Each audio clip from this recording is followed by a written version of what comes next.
Time to thank the Musicians Union for canceling our job up in Montreal so we get here.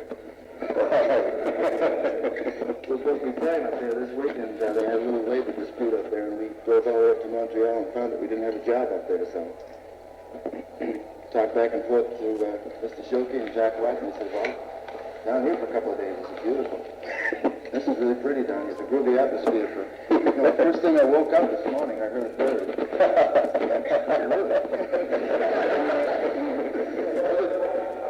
Yeah, bird.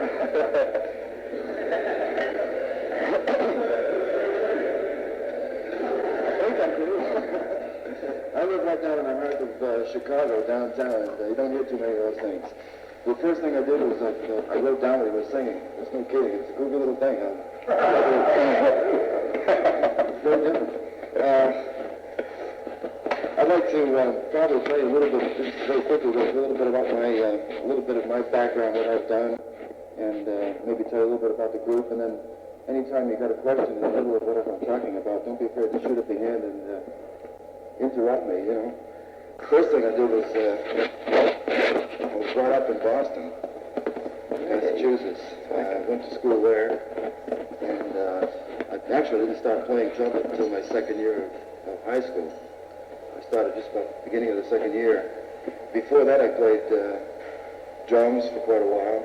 Actually, for way back when I was down here, the first thing my folks did was to lay a violin on me, and that didn't work. I wasn't cut out to be a violin player. I did that for about 6-8 months, and I couldn't get into it, but I knew I had to do something musically. I was into some type of music, and they had a piano there. I banged around the piano a little bit, but the main thing I went after was drums, which my parents were very much against. But I did it anyway. I drove them into it because I turned the ash cans upside down in the backyard and I banged on them, so they finally bought me a set of drums.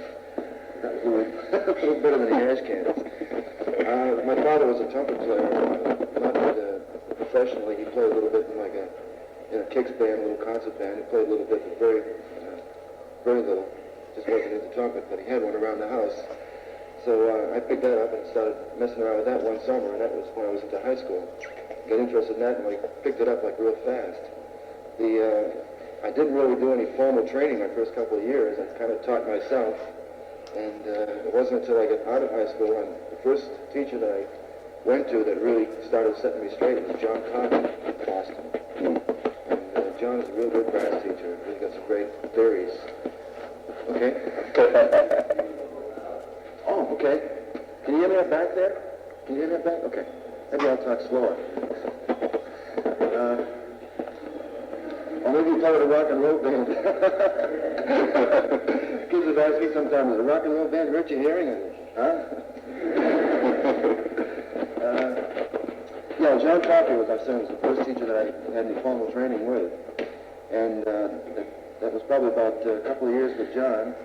And I went to Berkeley School of Music. I didn't really go full-time there. I sort of worked for summertime, and I'd work for a few months and save up enough money, go back again for a few months, and I just bounced around like that for a few years. Armando Gatala was my second teacher, and I probably learned more from Armando than, I don't know how to explain it. He's like a fantastic teacher, fantastic trumpet player, and a beautiful person. I really get into a lot of beautiful theories with Armando Gatala. And not long after that, I left Boston, went to New York, and joined Maynard Ferguson Band, played with him for about a year. After that, I was with Kenton for about a year. And after Kenton's band, I went with Woody Herman. I was with him for about 5 years.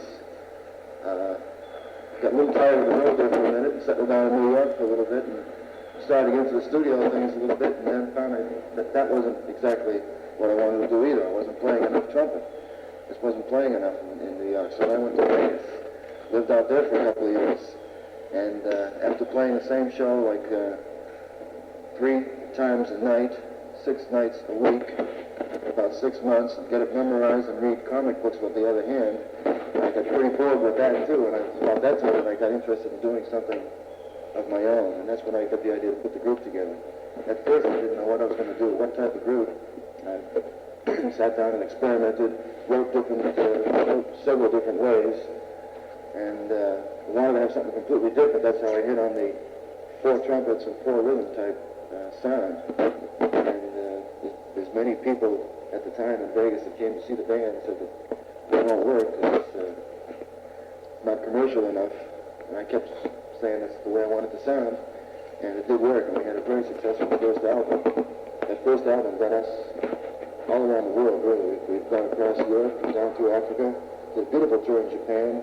We've toured all the colleges, almost all the colleges in the United States. And this past September, we started getting into the high school things. Because we were trying to get like a younger crowd to dig our music, and we found that except for maybe about 2 or 3 times since September, all those concerts we did since then have been really fantastic response from the young high school audience. It's become really a good audience for us. So the thing is becoming very accepted, and also we're getting into much more jazz with the group. There are some people who haven't heard the group or aren't familiar with the group and don't know about it. Don't be afraid to tell me. You want to understand? You haven't. We've got 4 trumpets. That's okay. The instrumentation of the group is what I wanted to bring up. It's a little different. It's that just the 4 rhythms: guitar, bass, organ, and drums, and 4 trumpets. For a while we added a trombone, but I think I'm going to go back and just stay with the 4 trumpets.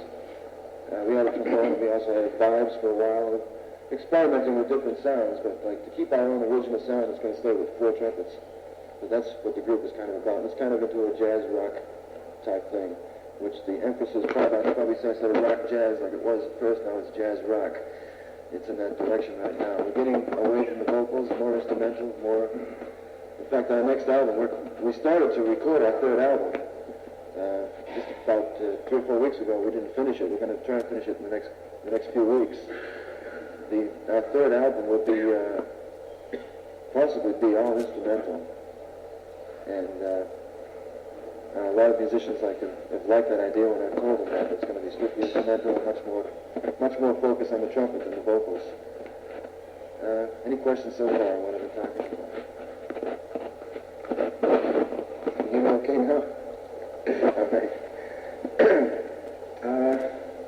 Yeah, the thing I want to probably talk about a little bit then is how rewarding this particular scene that I'm into right now is, and how gratifying, how good it feels to play, and then relate it to why it feels that good.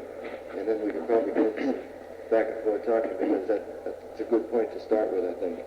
The thing is, right now I'm having the most fun. The last couple of years, never mind just the touring and seeing the world and all that stuff, but actually the playing of the horn itself, I'm enjoying playing so much. I never have a night that I can't wait to get my horn out and play. I never have that feeling I wish I didn't have a job tonight, I wish I didn't have to go to work tonight. Never have that. I used to have those nights. I had them plenty in Vegas, only because I was very bored with the playing. There just wasn't enough challenge. This group right now is a consistent challenge, and I think with that challenge you can't help but want to play better and better all the time. I continue to practice and continue to find more ways to play the charts that we're playing every night. Try to play the solos a little bit better all the time. And I think the more I keep that up, the more interest I have, the better I'll become a player. For years and years, I'm going to keep playing. That's the one thing that I'm happy with right now. That this group has given me an opportunity to play that much jazz, to be that much of a soloist with the group. The thing I want to bring up is how rewarding it is and how good it feels right now because of what I've done in the last years. It was a very disciplined practice. You can get what I mean. I spent a lot of hours practicing the things that I thought did the best for me. I drove my mother crazy with the long tones. She had to go out to the market or whatever just to get out of the house when I played. I'd go down to Salem and play. Sometimes I'd set myself a schedule from 10 o'clock in the morning till 10 o'clock at night, and I would stick to it. I really discipline myself and stick to that schedule.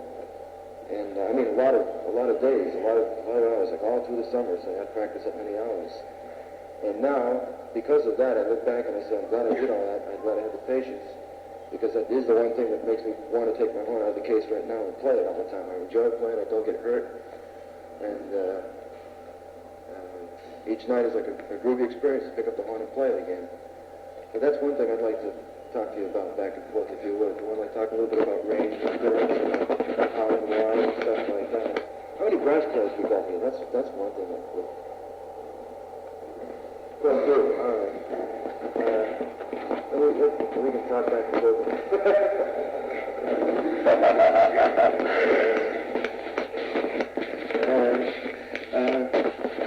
Anyone have any specific little problems you want to talk about?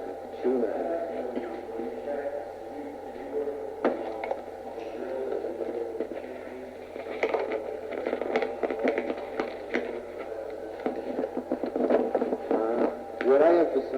What I emphasized the most was asking about what I emphasized the most in my practice.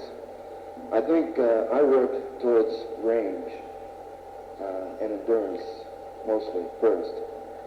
Lately I've been working more into the jazz things, but for a long time I built that foundation, and that was most important first, like the long tones, lip slurs, which we'll get into. I'll explain a little more of that. We'll get a little more into those, the exact type of things I did. Well, actually, I'm going to tell you, the thing I spent the most time with, was long tones. I really had a lot of patience to do long tones.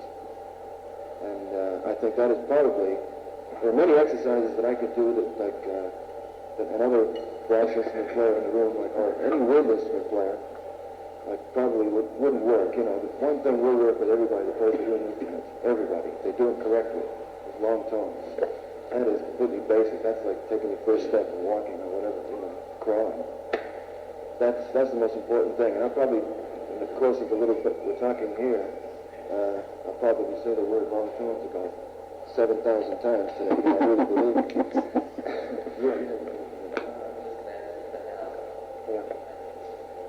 Yeah, the long tone thing is probably the best thing. I find the best thing to build muscle control.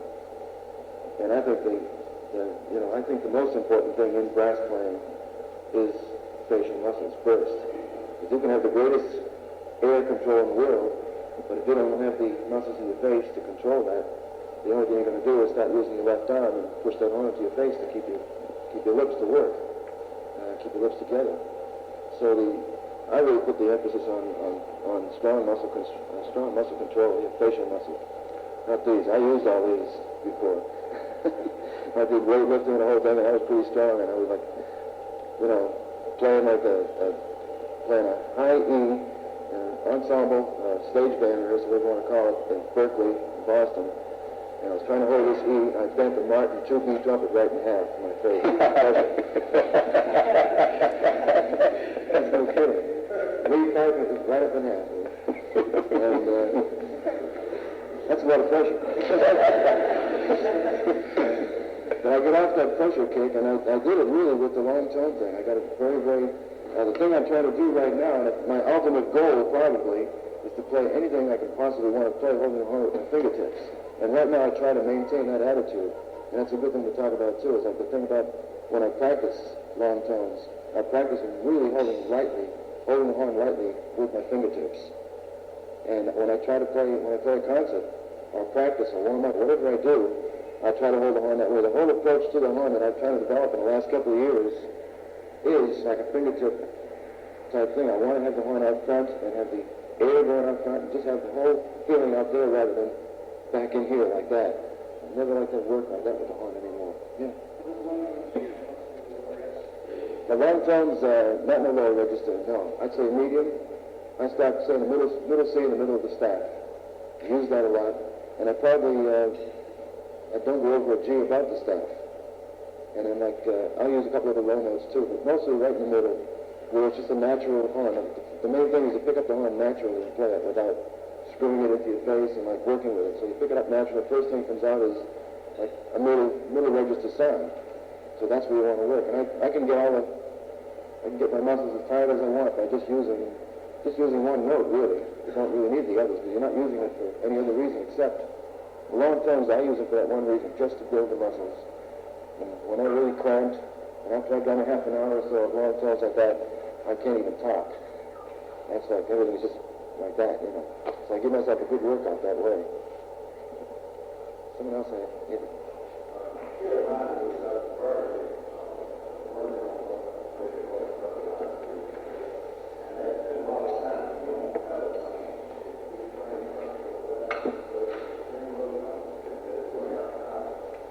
I don't really, peditones,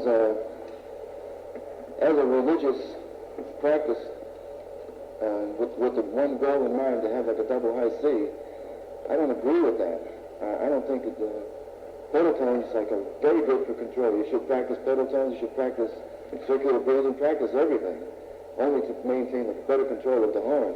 It's all good for you, but like peditones, for that one reason alone, I've never heard anybody that practiced that system that religiously, and only that had like a big sound up high.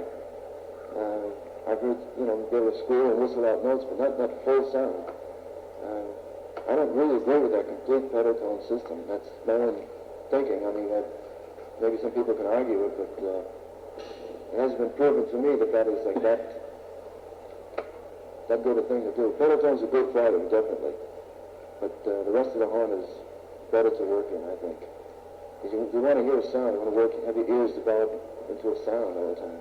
Yeah. A lot of people are really at foundational level, expression in here.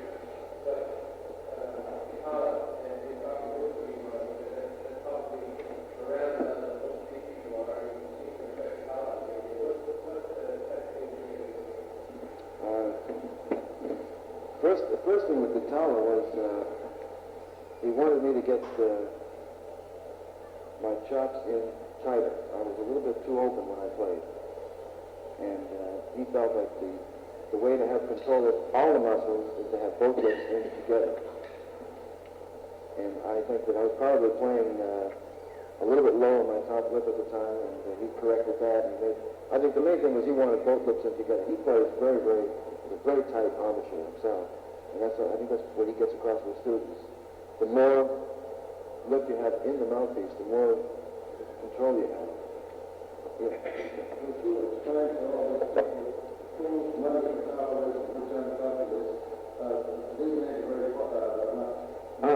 Okay. Yeah, the first person I mentioned that I studied with was John Coffey. John was one of the more respected brass teachers, I think. He's in Boston. Trumpet players, trombone players. John himself is a trombone player. He played with the Boston Symphony. He played with New York too, I think, didn't he? Yeah. Philadelphia, right. And trumpet players, when we were on the road, like with Woody's band or something like that, trumpet players from any part of the country, when they got to Boston, they wanted to have a lesson with John. And John Coffey is a very respected teacher.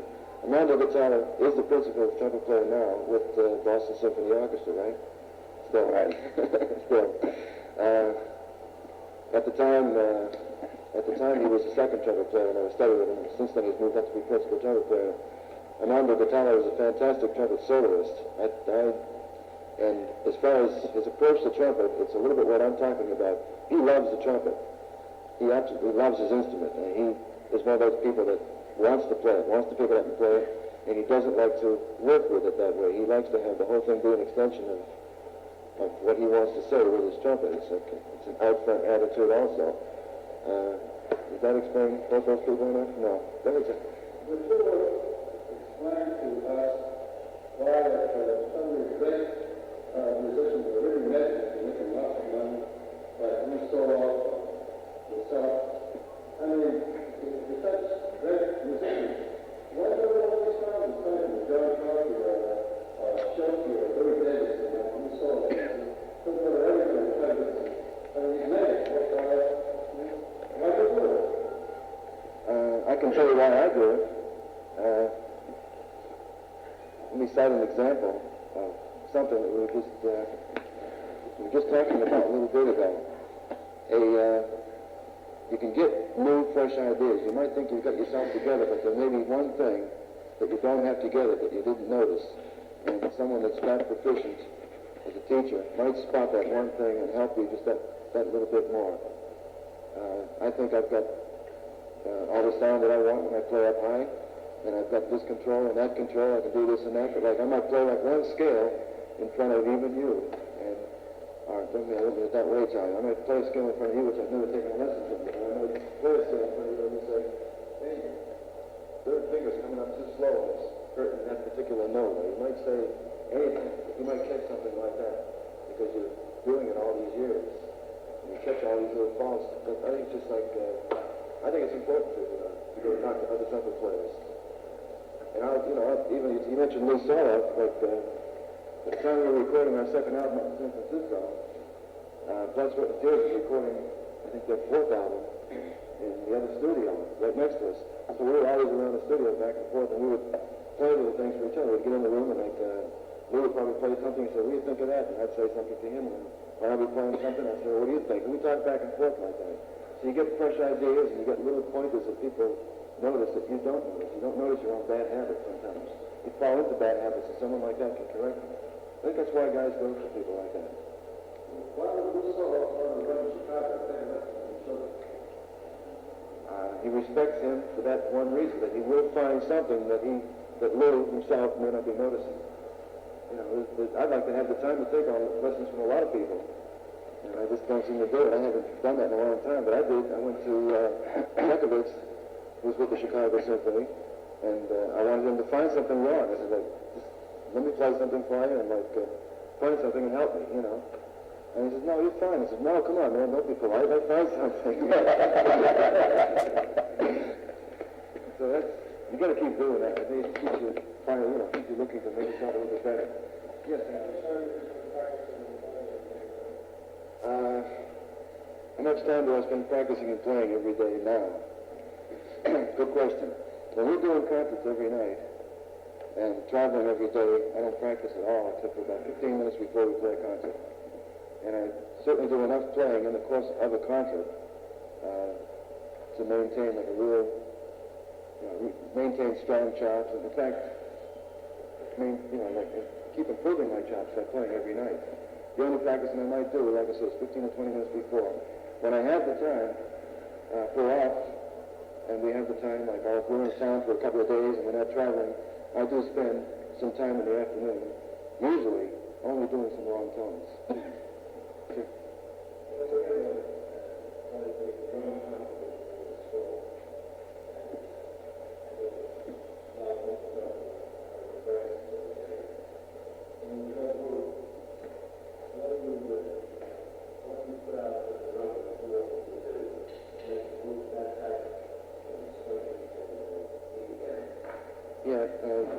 Sure.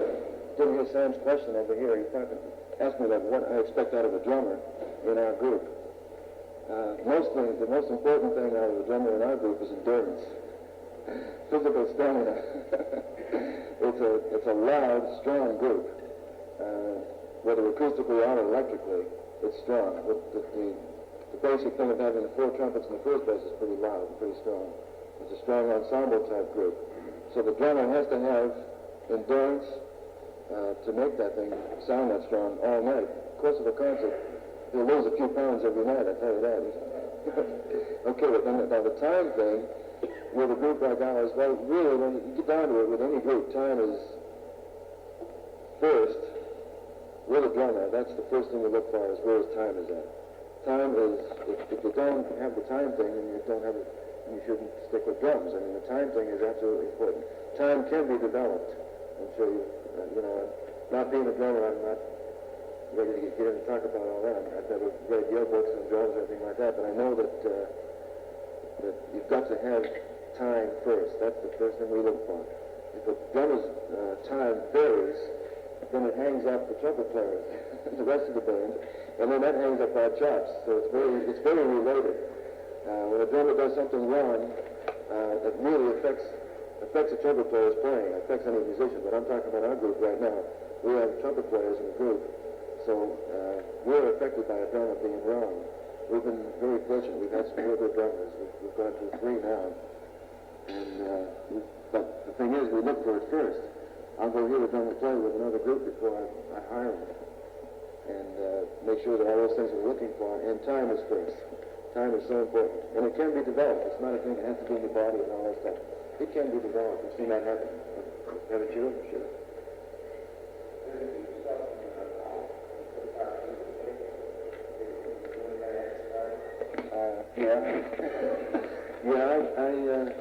I dig working out, and I think since my high school days, I've been into a lot of it.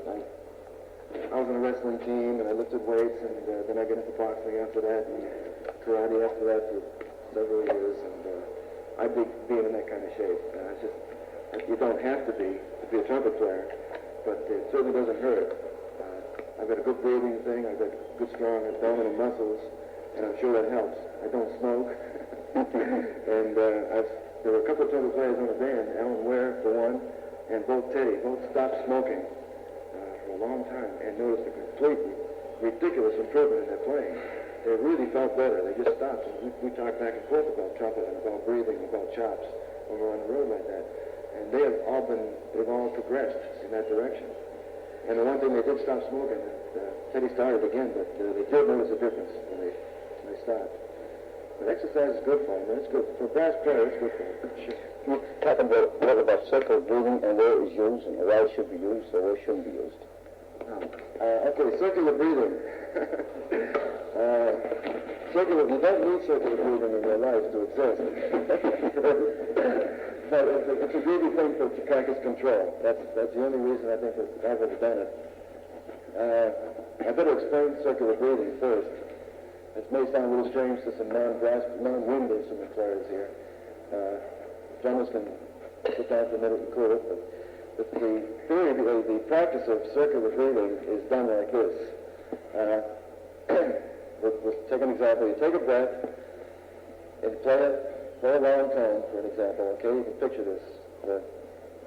So people haven't done this.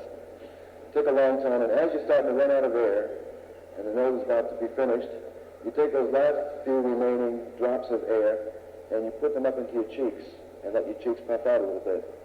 Now, then, you close off the back of your throat, and with the back of your tongue, naturally. Then you continue this note for the next split second with the air that's left in your cheeks. Meanwhile, taking the breath through your nose and filling up your lungs again. So I don't know if I made that simple enough to understand it, but some of us understand that so far. Yes? I will this afternoon when we're going around with my horn together. Yeah, the main thing is like you're taking a breath, as you're running out of air, you fill up your cheeks and continue that note, so we've got a continuous note going with the air that's left in your cheeks. Breathe through your nose, down the back of your throat, fill up your lungs again, and just continues to continue that forever. There was a record that Rafael Mendez did.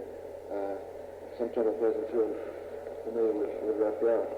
That he played a series of 64th notes. It was so fast, and I think that record lasted about 3 minutes. It never stopped. I don't remember which one this was, but it just went on and on and on. It's like a machine gun. And that's circular breathing, and it's a good thing for control. That's all. You know. That's one thing that Guitarra taught me. I was puffing out my cheeks a little bit, and that's one thing that he did correct me on. That probably saved me right now, because I probably would have hurt myself by now.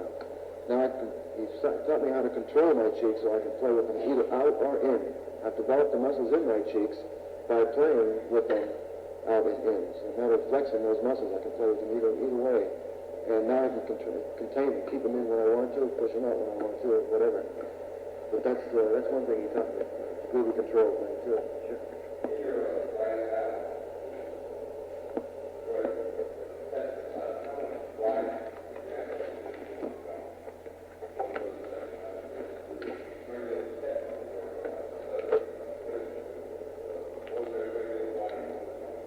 The way I write drum parts, he's talking about the writing on the second album, for instance. The way I write drum parts, I write in very simple drum parts, first of all. I only put in what I think is important to push the band. There's certain brass phrases, certain ensemble figures that I want to be with the band. I'll write those in.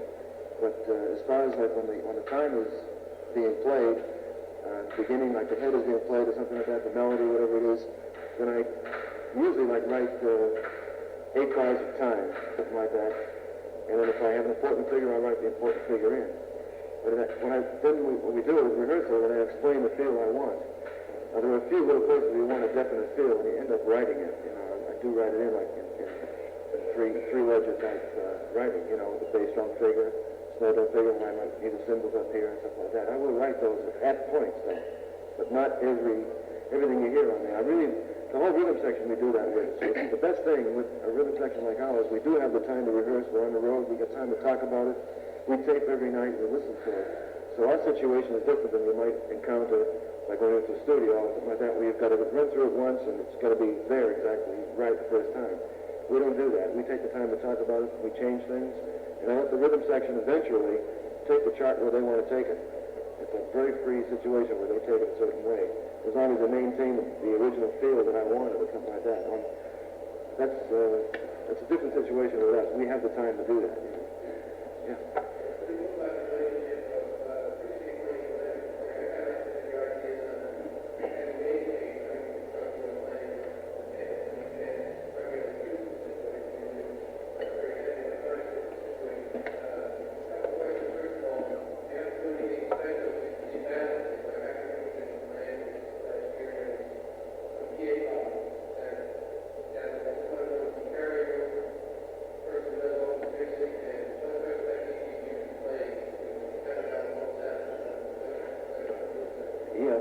First of all, Miami, that was a company that came and set up for us, so that's not a good example.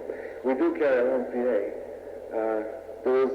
Has not been, and I can say this for sure, it has not yet been invented a microphone that will reproduce the sound of a trumpet and actually have it sound like a real live acoustic trumpet.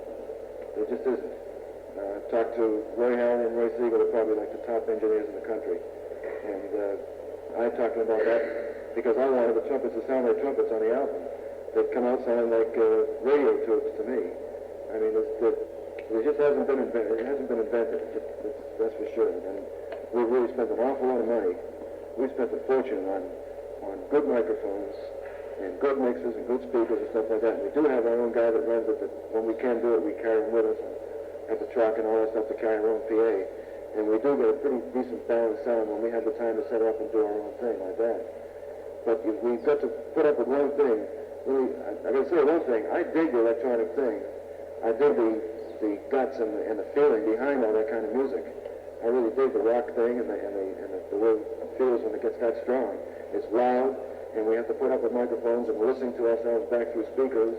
You don't hear yourself completely acoustically. That does affect your intonation, and it affects your high chops.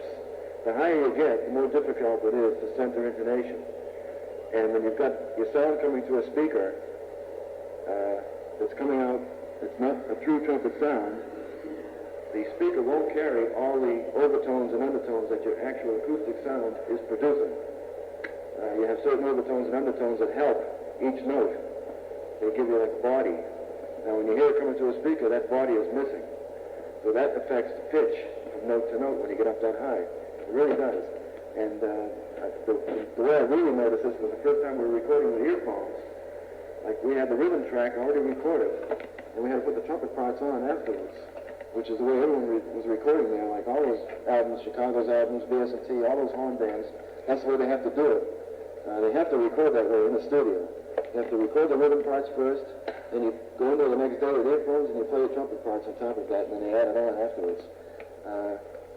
I found it very, very difficult to play any of the high register things in tune. I found myself getting wasted, getting tired trying, because you're not playing to a full-bodied sound with all the natural acoustical overtones and undertones that come out of the natural acoustic horn. You're playing with a radio tube, that's what it sounds like. You know, it's like just it's a pure sound, but it's not as, you don't have the help from all the overtones and undertones. But that is the biggest problem we come across with the group. But we've kind of got past that by having our monitor system be very, very, we play pretty soft on stage, and we just project it out to the audience through the PA like that. If you got a big place, then we have to project like more. We try not to play quite that loud on stage that a lot of the groups do. And we play acoustically loud on the horns. That way the drummer plays loud. We've got the electric instruments now, and it took us a couple of years to get to that point where we get it that way. We can hear ourselves acoustically without having monitors coming back at us. But that's helped intonation for us immensely. It's helped everybody to hear themselves and blend better, and the band is playing much better because of it. But it takes a while to really find out all that stuff. You got to keep keep experimenting, and you keep thinking it's the equipment's fault, and it's the room, and it really takes a long time. That's very involved. We've had some pretty bad nights because of it. And you get the room. Probably one of the worst nights we had was in Carnegie Hall in New York, which sounded so great. We're going to play there. I thought we were playing in some great big barrel. It's all marble and all that, and it just echoed and came back, and it sounded terrible. And that's, what are you going to do about that? Stuck with that. Sure, Jack. Bill, several students asked me to talk about this as a performance. Get back to graduates and performance for any graduates. What type of routine? I'm aware we need, but do you have a pattern of routine? Do you have time to practice, say, an hour to get the child going and get quiet? It makes some comments to the students. I know my college graduates so they go to class and they come out and they have maybe an hour or two to approach things. Yeah. Could you talk about that a little bit? Besides, I know the long run, but Yeah. routine. Okay, that's a good. Let me relate that to something else then. The fact about the muscle control thing I'm talking about, how important this is. I used to have to, when I was, even with Woody's band, on the road Woody's band, I used to have to go in, and I'd have to warm up for an hour before I started getting a decent sound and everything started working right for me. And that was because of one reason. My chops were swollen and beat up from the night before. That's the only reason you have to do that. If an athlete is in top physical shape, it takes them just a few minutes, and you can relate this to like a fighter that's warming up and training for a fight. Trumpet, brass instruments, very, very, very, very physical. It's a very physical instrument. You've got to consider yourself like an athlete. You're working with muscles, and that's the main thing. If your muscles are working right, you won't have swollen chops, then you don't have to warm up as long to get the swelling out. I really had to warm up a long time before I could play anything decent.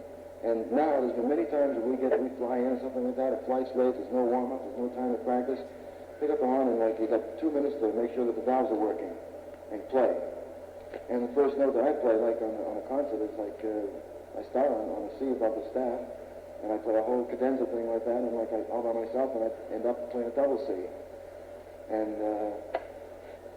there's no way I could do that a few years ago with the swollen chops I used to have. I don't have the swollen lip anymore because I don't press like I used to. So that's why you have to warm up so long. But the thing to do is the thing I did do like to warm up was like long tones first, and then lip slurs. Now when I do have the time to practice, let's get into that a little bit. When I do have the time, if I have a day off, we're working every night with one day off, I usually let it rest completely. If we've got a couple days off, then I'll do some long tones. And I'll do them that way. I'll hold the horn very lightly with one hand and do the long tones up. I just pass it back and forth from hand to hand, like just keeping the long tones going real easy. Hold it with the fingertips. And there's no way you can hold the horn that lightly and let go without losing a note if you're not pressing. So you just can't press and do that. You can't really cheat with that type of a system of playing long tones. That is the correct way of doing long tones, like no pressure, really. As little pressure as possible. I don't think that thing about hanging the trumpet on a string, which we've seen pictures of, and double C, I don't think that's happened yet. I mean, it's a groovy photo or a picture, whatever it is, but in reality, that doesn't really, that doesn't happen. But that's the main thing. The long tones I'll do. Then when I have time, we've got 3 or 4 days off, and I can practice. I'll do a lot of long tones and I'll rest because my muscles do get very cramped. Very cramped. I'll cramp the muscles all the way up behind my eyes by the time I get through. And after that, I'll come back and do some lip slurs. Then I like to play a lot of scales. I like to play a lot of scales for the sake of ear training. I'm talking about whole tone scales, harmonic minor scales, anything like that, not just, chromatic scales is what I warm up on right now. If I've got 15 minutes to warm up before work, usually chromatic scales. Because that's almost like a variation of a long tone. So I'm getting that in there. It's holding the note and just like working the valves. I get everything circulated, and within 10 to 15 minutes I'm really feeling good. Now don't warm up high before a concert. I never do. I used to. And I should have learned. I was on Maynard's band, and this guy would come in and take his horn out of the book. He used to buzz it off. He used to taxi on the way to work. He finally told me that. But he'd come in sometimes, just pick up his horn, play like 2 or 3 quick scales, and go out and play. And we all know how he plays, right? So, and the thing, I used to be in Birdland an hour before he ever, in New York when I used to work Birdland with Maynard's band. I'd be in there an hour before anyone ever showed up, and I'd go through a whole routine just to be able to play. And then that night I'd go home and put an ice pack on my lips. This was like a routine I was into. That was my routine. And I went through the ice packs. I went through the... I can probably talk about these things real good because I've been through the things. Like really, the ice pack on the lip every night, the swollen lip, and then trying to play the next day, nothing would come out. Head pressure. I've fallen down on the cement floor, like blacked out, rolled over, busted up my knuckles, and a good horn. And, so this is like a long time ago. But I do those things and found out, like why, how not to do those things. I don't get dizzy anymore. I don't get head pressure. I don't black out. I don't have swollen lips. I'm not cut. So I think I'm probably doing all those things correct now. So how many people get dizzy? A couple of headaches once in a while. There's more people than I do. Yeah, that's usually...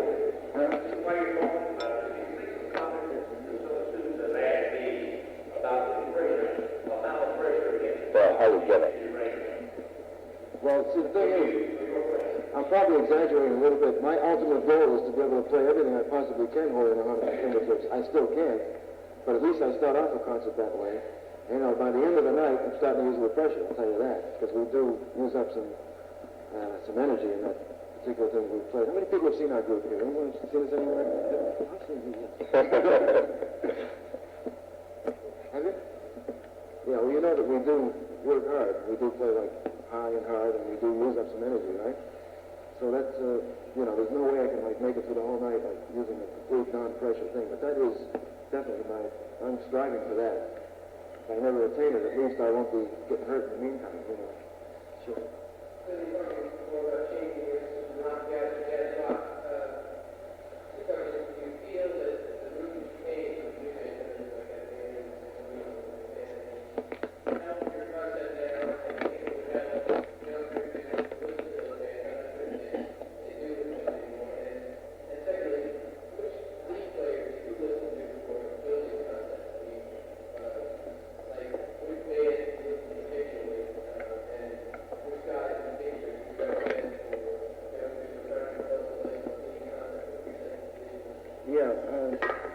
First of all, you've got to have a foundation, a place to start from, as far as listening. I think you should listen to records, and I think you should listen to like the older records.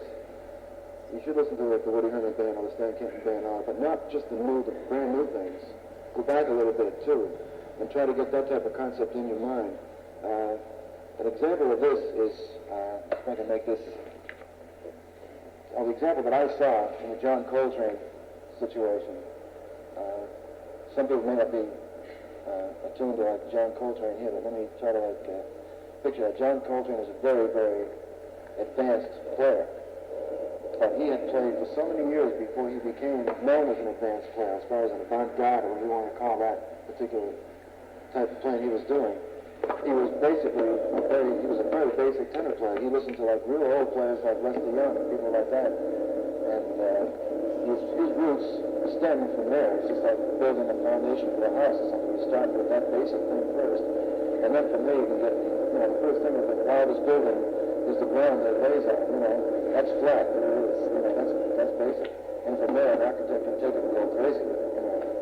It's the same thing with playing. You've got to start with basically left. You want to go right back to Dixieland and swing and get that basic beat thing. Then you understand where all music came from. You can see how it evolved from one era to another. Why, I've got my own personal theories as to why the jazz thing kind of died. First thing is, we are all, I'll get off that question, I'll get back to it. I'll relate this.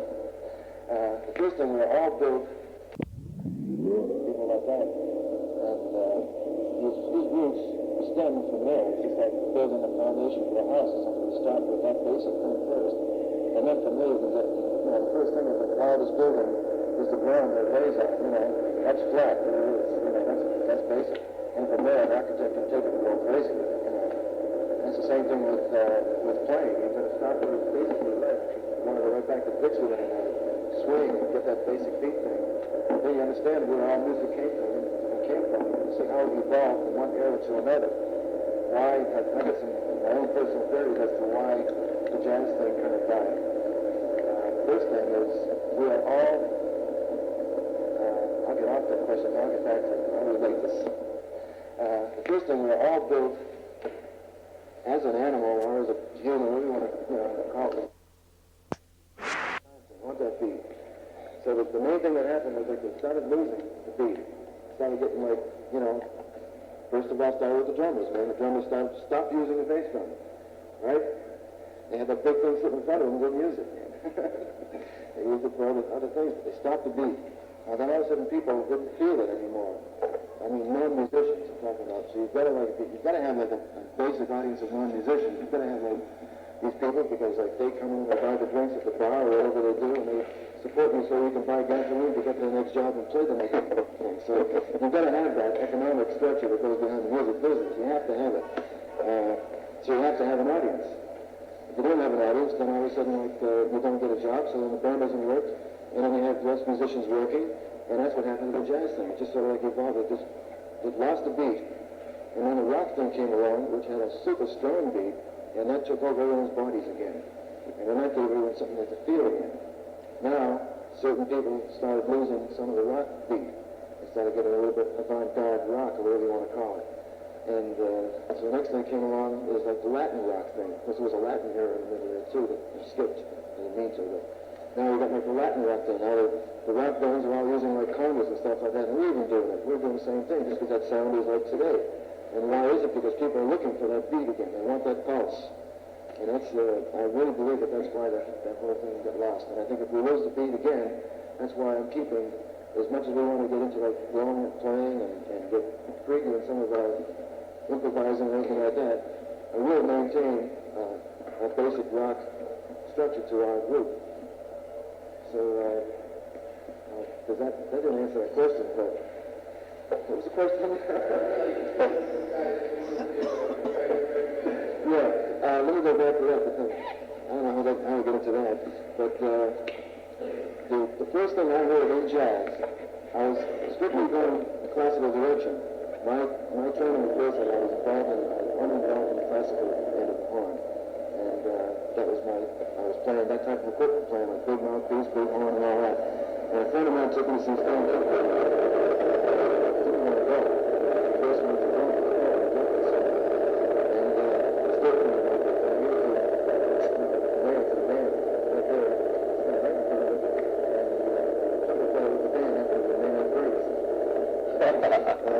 And that hit me right in the face. Turned me right around and the next day, and I was still kicking my piece. That was it. The whole direction was changed. I made up my mind that night I'm going to be a lead trumpet player. I'm going to play like that. That's it. And I went out and changed my equipment. I got a smaller mouthpiece and a little smaller horn. I got that bright, edgier sound. And I started trying to play along with the records, up to a point. Buddy Chambers was the lead trumpet player. He was about the 56 band, somewhere in there, I think, when I first heard that. So first day in high school. Some of us put that up.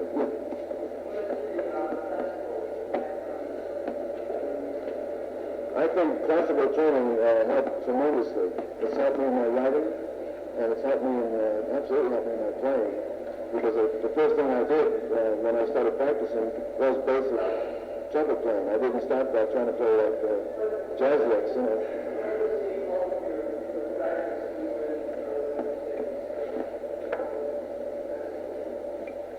I think, I don't know, I studied all the books, the normal books, and Strasbourg, and all the books everyone else gets into, I guess, at that time. The thing I got myself into after that, which was really interesting, I started practicing violin. I bought a bunch of violin method books. I started practicing that. I thought they were much more interesting than the trumpet things after a while. They went a little higher and a little bit bigger melodies and stuff like that, and they were more fun to play. So, shit. What's that?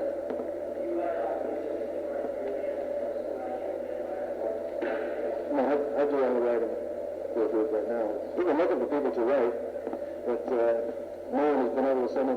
Some people have sent in some charge to us, but they don't end up sounding like our group.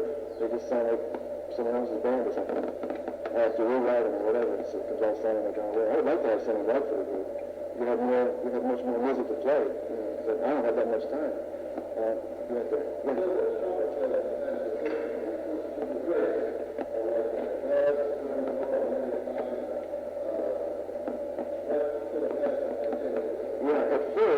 started, like Buddy Childers of the lead trumpet player would stand, and the influence, the sound of the way Maynard played lead over that band was first. And then I took it from there, and I started really listening to Gosler. Conrad Gosler was probably like, did become my favorite lead trumpet player. Then also Al Frasino after that. And I think I listened to those people influenced me the most in that direction as far as being a lead player. Jazz-wise, I think the first person I really thought was Dizzy. And from Dizzy I had Clifford Brown, and now I've got a variation of trumpet players that I could say I did.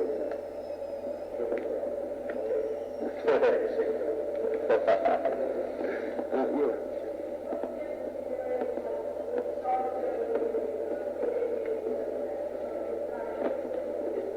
When I start getting tired, that doesn't change.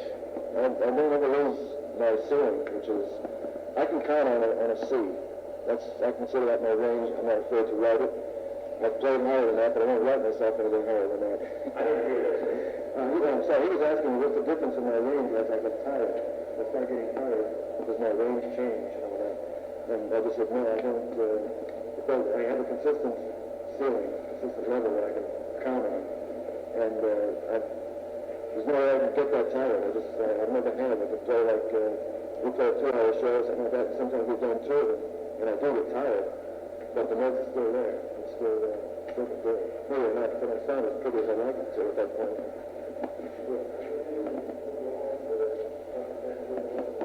Yeah, we're using 4 flugelhorns now, and got some very groovy sounds going with the flugelhorns. We combination of flugelhorns and trumpets, and 1 against 2, 2 against 3, and all that stuff.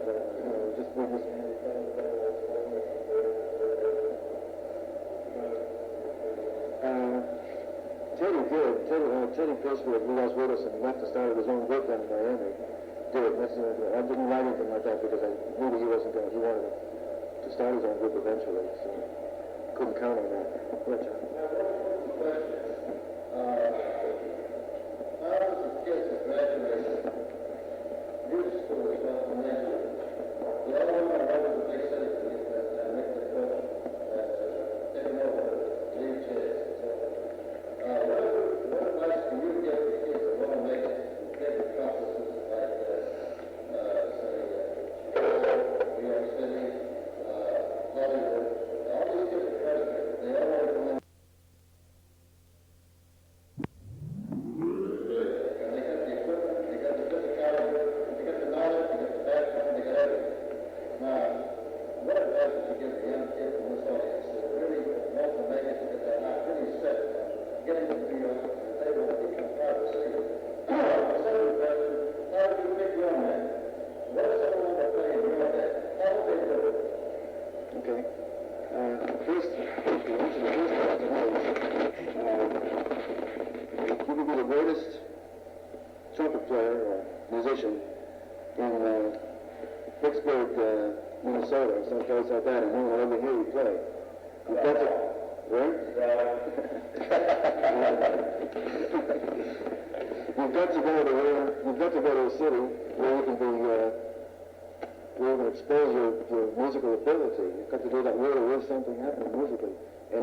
Small towns that a lot of people come from and happen to be born there, and finally have they've got musical ability.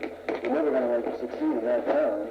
You have to leave that town and go to a city. So you have to pick your city, and then you can start with any one. You can, I went to New York first.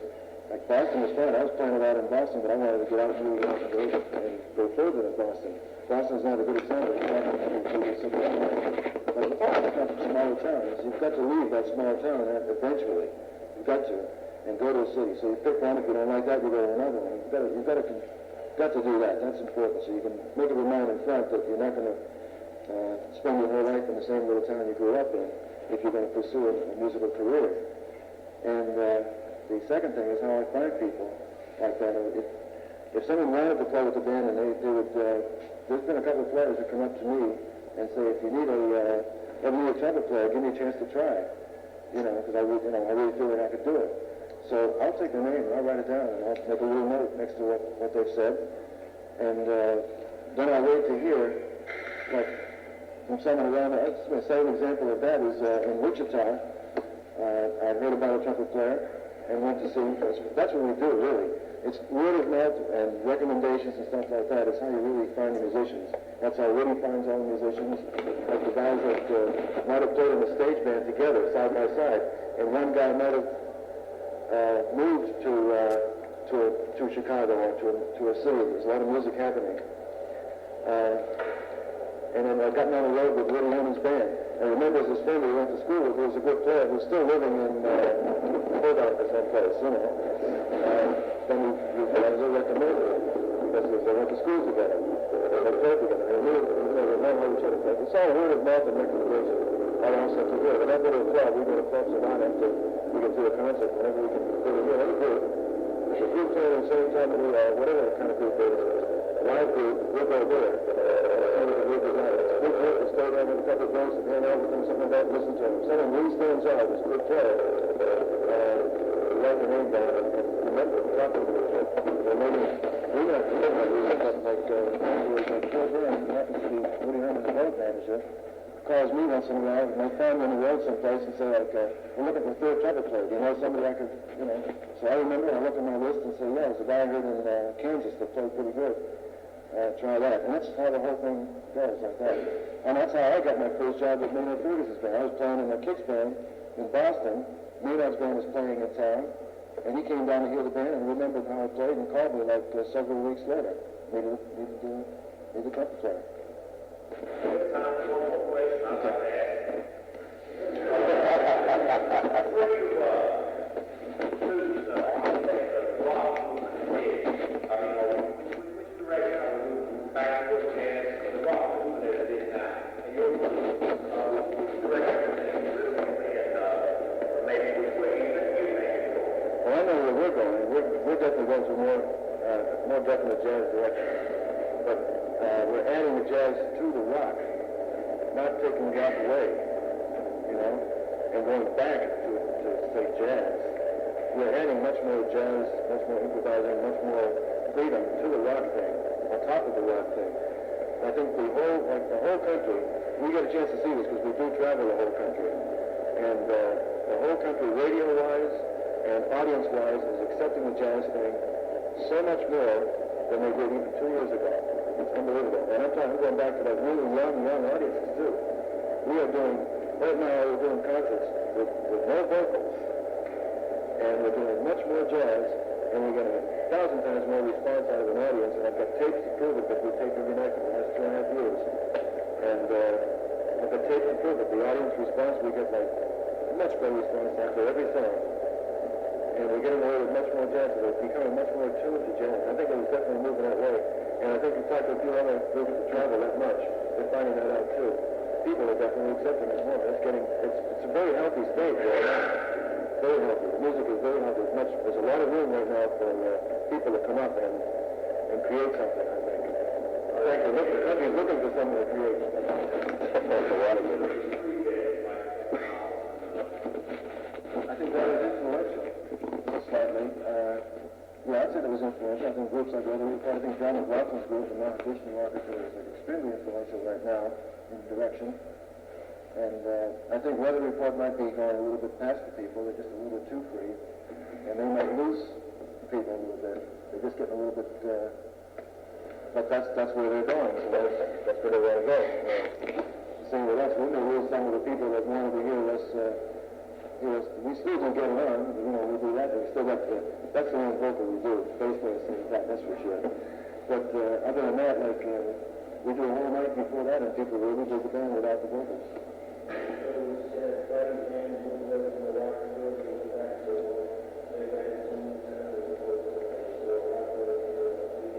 Yeah, Buddy Rich's band did start, he started in doing so much more of a rock thing, and then, like, he started losing it again. The rock thing, get back into a swing thing. More of a swing. Well, I think his roots are still embedded in that. That's probably why. I don't know. I don't understand that. I thought he was really going to go out there and then stay out there, you know. If anyone could do it, we certainly could, you know.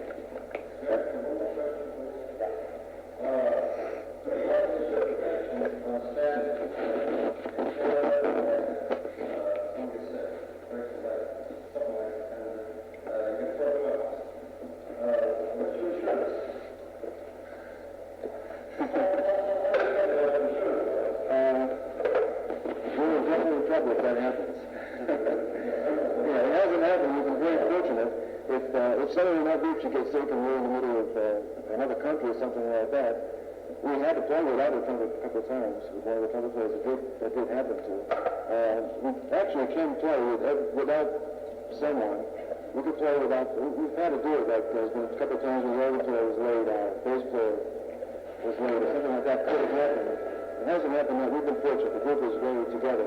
There are a bunch of grown-up people that show up every night on time. But it has happened accidentally a couple of times. And we can play without everything except the drummer. That didn't have to happen. No, we're not playing a professional. If you could assist, that's everything in the world. Because our group is too much into a free thing, as far as like everything we play is not completely written. You know, like a basic blueprint is written, but after that there's so much to explain in the course of an evening, it wouldn't be worth it. It'd be better to play without someone. It doesn't sound better with someone missing than to bring in someone from the outside who didn't know what we were doing. You know, it's too personal, but then it's too much of a personal organization.